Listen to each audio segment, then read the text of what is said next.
I want to start by saying that Harry Potter is not my cup of tea. Neither the books nor the films did anything for me.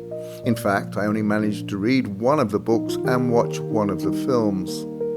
At the same time, I recognise the work of a great writer and can understand why millions of books were sold and the movies were a great success. They helped introduce an entire generation to the world of fantasy, but they were not aimed at the likes of me. Let me explain. My introduction to fantasy was through The Hobbit and The Lord of the Rings in the late 1960s. I have vivid memories of a teacher reading chapters of The Hobbit to Class 4B on Friday afternoons during the summer term. Most of the other kids weren't interested. Some drowsed in the lazy summer heat. I, on the other hand, was fascinated. When the holidays came, I went to the library and took out Lord of the Rings. I was 10 years old, a loud and rowdy kid, but I spent those first few weeks of the holiday in Middle-earth. I cried when I thought Gandalf had plunged to his death on the bridge at Khazad-dûm. I even learned some of the verses in the trilogy by heart. This was the beginning of my love of the world of fantasy. But I digress. All I'm really trying to say is that it was Tolkien that drew me into the world of fantasy. The tale I'm about to tell you will explain why I think J K Rowling has drawn millions more into a fascination with imaginary worlds full of wizards, elves, goblins and dark lords. Shoot forward nearly 40 years. I am now approaching 50 years of age. My mother is in hospital after being diagnosed with cancer. I visit her every night after work, aware that the time we have left together is running out. Neither of us are great talkers. Love in my family is expressed through actions rather than words. I would hold her hand, tell her about my day, and perhaps read something from the news to her. One evening I happened to glance at her bedside table to see a book resting there. It was The Prisoner of Azkaban by Harry Potter. I was aware of the Harry Potter books. They were something of a phenomenon. Every kid seemed to be reading them. It wasn't just children. On my daily commute to work, I often saw adults sitting on the train with the book open on their laps. This was at a time before the smartphone, when everyone either read a book or newspaper or listened to music on their personal stereo while travelling to work. The book seemed to fascinate the parents as much as the children. I'm told that you have to have a reading age of about 10 to enjoy Harry Potter. As this seems to be the average reading age of most people in the Western world, it explains to some extent why they became so popular with adults. There were, of course, many children younger than 10 who wanted to know the story of Harry Potter. I believe that many adults fell in love with the books as they read them to their own young sons and daughters.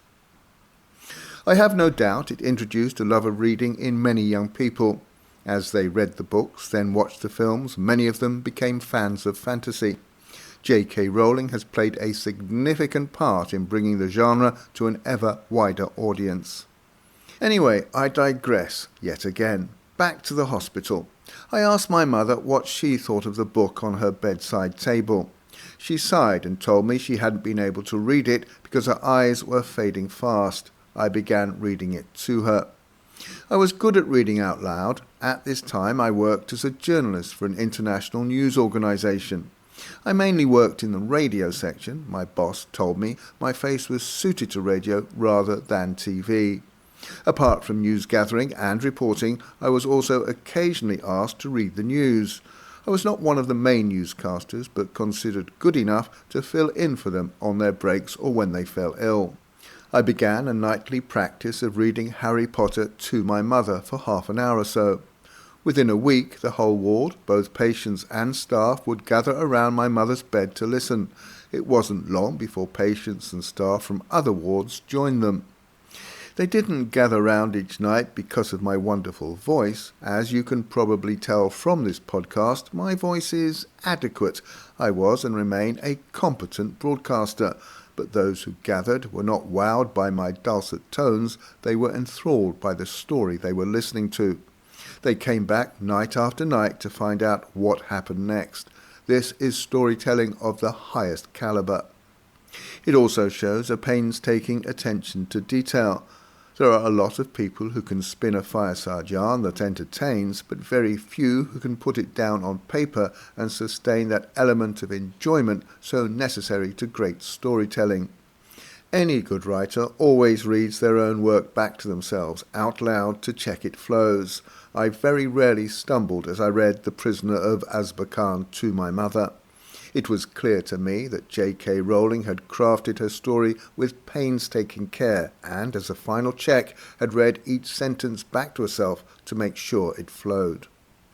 Coupled with her natural gift for storytelling, it demonstrates not only great writing but excellent craftsmanship. I hear that Stephen Fry, a well-known comic actor, has voiced up many of her books.